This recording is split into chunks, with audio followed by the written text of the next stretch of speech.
നമസ്കാരം, ഞാൻ അനുശ്രീ. ഞാൻ ഇന്ന് ഡിസ്കസ് ചെയ്യാൻ പോകുന്ന ടോപ്പിക് നമ്മുടെ ജുഡീഷ്യറിയുമായിട്ട് ബന്ധപ്പെട്ട കുറച്ച് വേർഡ്സ് ആണ്. നമ്മുടെ ഗവൺമെന്റിന് 3 ടയേഴ്സ് ഉണ്ട്. എല്ലാവർക്കും അറിയാം, legislature, executive and judiciary. Judiciary എന്ന് വെച്ചാൽ എന്താണ്? Interpretation of law. നമ്മുടെ ലോയെ ഇന്റർപ്രിറ്റ് ചെയ്യുന്ന ഒരു ബ്രാഞ്ചിനെ അല്ലെങ്കിൽ ഒരു വിങ്ങിനെയാണ് നമ്മൾ ജുഡീഷ്യറി എന്ന് പറയുന്നത്. ജുഡീഷ്യറിക്കകത്ത് കുറച്ച് ആൾക്കാർ വരുന്നുണ്ട്. ആരൊക്കെയാണ്? Lawyer, advocate, senior advocate, attorney general, advocate general, judges, magistrate അല്ലെ. അപ്പൊ നമുക്ക് ഈ വാക്കുകൾക്ക് ഒരുപക്ഷെ ഡൗട്ട് തോന്നിയേക്കാം, ആരാണ് ഈ ലോയർ, ആരാണ് അഡ്വക്കേറ്റ്, ഇവരെല്ലാരും ഒരാളാണോ അതോ ഡിഫറെന്റ് ആളാണോ എന്നുള്ളൊരു ഡൗട്ട് തോന്നിയേക്കാം. അപ്പൊ അതിനെക്കുറിച്ച് ഞാനിന്ന് ഡിസ്കസ് ചെയ്യാണ്. നമുക്ക് ആദ്യം ലോയർ ആരാ, അഡ്വക്കേറ്റ് ആരാ നോക്കാം. Lawyer means what? A person who has law degree. ഒരു ലോ ഡിഗ്രി ഉള്ള ഒരാളെ നമ്മൾ ലോയർ എന്ന് പറയുന്നു. അപ്പൊ ആരാ അഡ്വക്കേറ്റ്? അഡ്വക്കേറ്റിന് തന്നെ ലോ ഡിഗ്രി ഇല്ലേ? അഡ്വക്കേറ്റ് എന്ന് വെച്ചാൽ ആരാ? Advocate he also have an law degree and he should enrolled in bar association and should pass an examination which conducted by all India bar association. Advocate എന്ന് പറയുമ്പോൾ ആരാ? അദ്ദേഹം എന്തായിരിക്കണം? ഒരു ലോ ഡിഗ്രി പൊസസ് ചെയ്യുന്ന ഒരാളായിരിക്കണം. അദ്ദേഹം എന്ത് ചെയ്യണം? എൻറോൾ ചെയ്തിരിക്കണം. രണ്ടാമത് എന്താണ്? അദ്ദേഹം bar association, all India bar association conduct ചെയ്യുന്ന എയിം എന്ന് നമ്മൾ പറയും, ആ എക്സാം പാസ്സായിരിക്കണം. അങ്ങനെ ഒരാളെ നമ്മൾ അഡ്വക്കേറ്റ് എന്ന് പറയുന്നു. അഡ്വക്കേറ്റിന് എന്ത് ചെയ്യാൻ പറ്റും? അവരുടെ ക്ലയൻസിന് വേണ്ടിയിട്ട് അവർക്ക് റെപ്രസെന്റ് ചെയ്യാം. കോടതിയിൽ റെപ്രസെന്റ് ചെയ്യാനുള്ള ലൈസൻസ് അവർക്ക് കിട്ടും. എൻറോൾ ചെയ്ത് കഴിഞ്ഞാൽ നമുക്കറിയാം, എൻറോൾ ചെയ്ത് കഴിഞ്ഞാൽ നമുക്ക് ലൈസൻസ് കിട്ടി, നമുക്ക് കോടതിയിൽ നമ്മളെ ക്ലയൻസിന് വേണ്ടി റെപ്രസെന്റ് ചെയ്ത് നമുക്ക് പ്രാക്ടീസ് ചെയ്യാം. പക്ഷെ ലോയർക്കാണെങ്കിലോ അവർക്ക് ലൈസൻസ് ഇല്ല, അവർ എൻറോൾ ചെയ്തിട്ടില്ല, അവർക്ക് വെറും ഒരു ലോ ഡിഗ്രി മാത്രമേ ഉള്ളൂ. അപ്പൊ അങ്ങനെയുള്ളവർ നമ്മൾ ലോയർ എന്ന് പറയുന്നു. ലോ പ്രാക്ടീസ് ചെയ്യാനുള്ള ലൈസൻസ് കിട്ടിക്കഴിഞ്ഞാൽ അവരെ നമ്മൾ അഡ്വക്കേറ്റ്സ് എന്നും പറയുന്നു. തമ്മിലുള്ള ഡിഫറൻസ് മനസ്സിലായെന്ന് വിചാരിക്കുന്നു. Then we have to discuss barrister. നമ്മുടെ മഹാത്മാഗാന്ധിജി അദ്ദേഹം ബാരിസ്റ്റർ ആയിരുന്നു. ഇന്ത്യയിൽ വന്നതിന് ശേഷം അദ്ദേഹം അഡ്വക്കേറ്റ് ആയിട്ട് പ്രാക്ടീസ് ചെയ്തു. അപ്പൊ ആരാണ് ഈ barrister? Barrister means a person studying law from England. Bar professional training course complete ചെയ്യണം, എങ്കിൽ മാത്രമേ രജിസ്റ്റേർഡ് ബാരിസ്റ്റർ ആവത്തുള്ളൂ. ലോയറും ബാരിസ്റ്ററും ഹാവ് സെയിം മീനിങ് തന്നെയാണ്. They can to appear for his client before the court. Senior advocate and advocate on record. Senior advocate എന്ന് പറയുന്നത് ആരാ? He should have practice in court not less than 20 years experience. അദ്ദേഹത്തിന് 20 വർഷത്തിൽ കുറയാത്ത experience അദ്ദേഹത്തിനുണ്ട്. കൂടാതെ തന്നെ he should have an best knowledge in law. അദ്ദേഹത്തിന് ലോയില് ഒരു നല്ല നോളജും ഉണ്ടായിരിക്കണം. 20 വർഷത്തിൽ കുറയാത്ത എക്സ്പീരിയൻസ് അദ്ദേഹത്തിന് ഉണ്ടായിരിക്കണം. He should be designated by high court or supreme court. അദ്ദേഹത്തെ ഹൈക്കോർട്ടോ സുപ്രീം കോർട്ട് അദ്ദേഹത്തിന് എന്ത് ചെയ്യും? ഡെസിഗ്നേറ്റ് ചെയ്യും. കൂടാതെ തന്നെ വേറൊരു ഡിഫറൻസും കൂടെ സീനിയർ അഡ്വക്കേറ്റിനുണ്ട്. എന്താണ്? They wear different gown and coat compare to other advocates. മറ്റു അഡ്വക്കേറ്റ്സിനെ കമ്പയർ ചെയ്യുമ്പോൾ അവരുടെ ഗൗണും കോട്ടും എന്തുകൊണ്ട് ഡിഫറെന്റ് ആണ്. മനസ്സിലായോ? അഡ്വക്കേറ്റ് റെക്കോർഡ് അതാരാ നോക്കാം. He can file vakalat, affidavit, any application or any other petition before Supreme Court. He should pass the examination conducted by Supreme Court. അപ്പൊ ഒരു ക്വസ്റ്റ്യൻ വരും, എല്ലാ അഡ്വക്കേറ്റ്സിനും നമുക്ക് സുപ്രീം കോടതിയിൽ പോയി അപ്പിയർ ചെയ്യാൻ പറ്റുമോ എന്നുള്ളത്? പറ്റത്തില്ല. കാരണം എന്താ? ആ അഡ്വക്കേറ്റ്സ് എന്ത് ചെയ്യണം? എക്സാമിനേഷൻ പാസ്സായിരിക്കണം. ആ എക്സാം പാസ്സായവർക്ക് മാത്രമേ സുപ്രീം കോടതിയിൽ പോയി അപ്പിയർ ചെയ്യാൻ കഴിയത്തുള്ളൂ. Advocate in record, he should have not less than 4 year experience plus 1 year experience with an advocate on record. അവർക്ക് എന്തൊക്കെയാണ് വേണ്ടതെന്ന് വെച്ചാൽ, എക്സ്പീരിയൻസ് എന്തൊക്കെയാണ് വേണ്ടത്?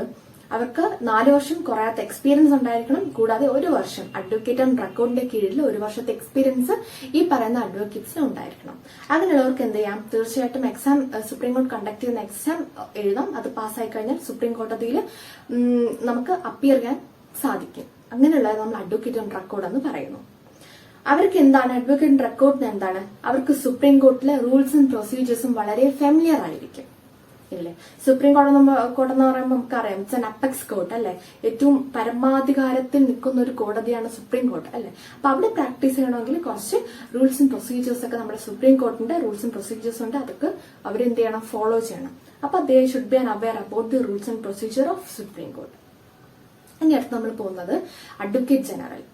Advocate General is appointed by Governor he should represent for state government.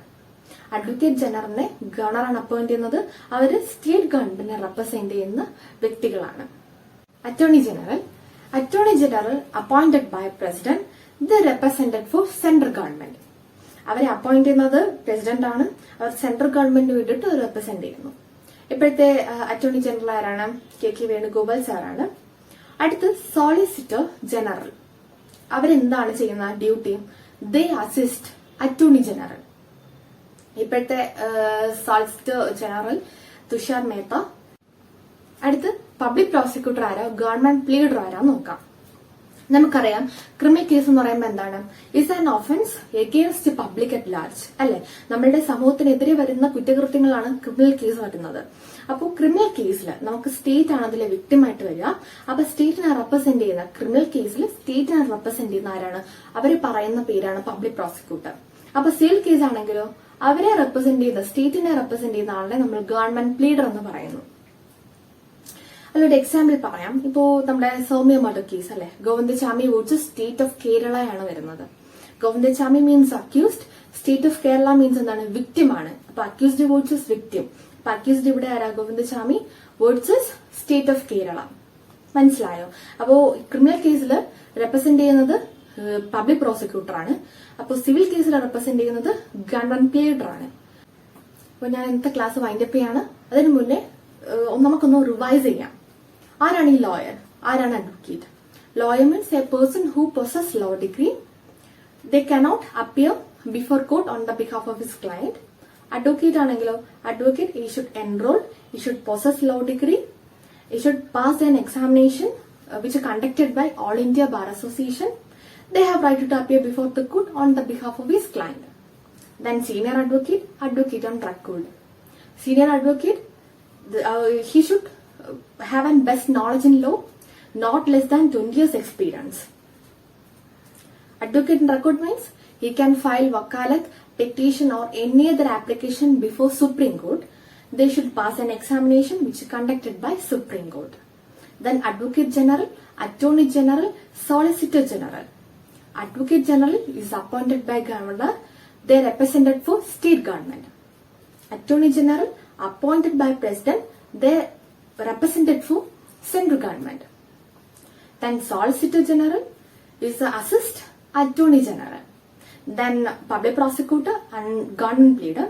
Public Prosecutor in criminal cases, they represent for state government. Then we called as a Public Prosecutor. In civil cases, an advocate represent for state government is known as Government Pleader. അപ്പൊ എന്റെ ക്ലാസ്സിനെ wind up ചെയ്യാണ്. ആദ്യമായിട്ടാണ് എന്റെ channel കാണുന്നവരാണെങ്കിൽ subscribe ചെയ്യുക. Subscribe ചെയ്താൽ മാത്രമേ ഞാൻ എടുത്ത ക്ലാസ്സുകളുടെ നോട്ടിഫിക്കേഷൻ നിങ്ങൾക്ക് കിട്ടുകയുള്ളൂ. സബ്സ്ക്രൈബ് ചെയ്യുന്ന കൂടെ തന്നെ ബെല്ലൈക്കണും കൂടെ അമർത്തുക. ഇത് ഇൻഫോർമേറ്റീവ് ആയിട്ട് നിങ്ങൾക്ക് തോന്നുവാണെങ്കിൽ ഷെയർ ചെയ്യാം, ലൈക്ക് ചെയ്യാം. നിങ്ങളുടെ ഫീഡ്ബാക്ക് എനിക്ക് കമന്റ് ചെയ്യാം. Thank you.